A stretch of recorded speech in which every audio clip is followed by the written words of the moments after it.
Арқаңыз ауырып, мойныңыз ауырып, қиналдыңыз бе, ендеше осы үш жаттығуды міндетті түрде өзінің техникасымен жасаңыз. Ендеше кет, менімен бірге жасаймыз. Осы положениеде бір тұрып аламыз.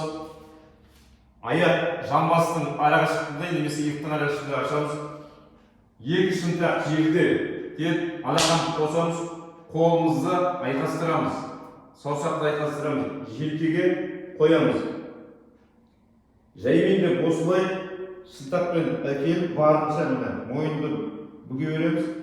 Енді әкеле алмайтындар осылай тұрып, егер осылай тигізсеңіз, тізеге шынтақ осылай 15 секунд қазір тұрамыз. 15, 20 секунд, 30 секунд, 1 минут қалай болады.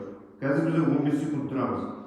Әркім тұрса мүмкін, біреуінің мысалы шынтақ тізеге түймеуі мүмкін. Шарт емес, жайлап жүріп кетіңіз. Осылай желке бүткіл арқа тартады. 15 секунд қазір тұрдық, 30 секунд 1 минутпен тұруға жүргіземіз. Болғаннан кейін жайлап осы положениеден шығамыз, шықтық. Жібереміз қолымызды. Енді осы положениеде тұрамыз. Ендігі келесі жаттығу осы положениеде 15 секунд тұрамыз.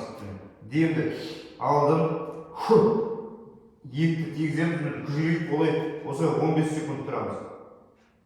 Дихание дем свободно болу. Еркін дем аламын, ауызбен де мұрынмен де. 15 секунд немен бірге жасаңыздар. Айтқаныңыз керемет жеңілдік болып, бұл екінші жаттығу. 15-30 секунд 1 минутқа дейін бар. Басында 15 секунд болады. Болғаннан кейін жаймен жібереміз, резкий движение жасамаймыз. Келесі дәл осы положениеде былай басымызды кіргізіп алмаймыз, иыққа шығардық. И манағыдан наоборот енді керісінше белді, омыртқаны, арқаны кіргіземіз, жоғарғы омыртқаны. Иекті тартып, қатты қайбіреміз, иекті тартып, көзіміз жоғарыда. 15 секунд осылай тұрамыз. Дихание сол арасында демалдырып алыңдар. Кез келген жаттығу жасадым. Осылай иықты кіргізіп алған жоқпыз, иыққа басты.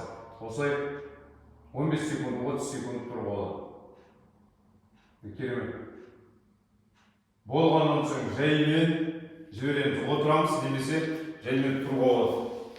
Ұнаса лайк басыңыз, комментарий жазыңыз, сұрақтарыңыз болса жауап беремін.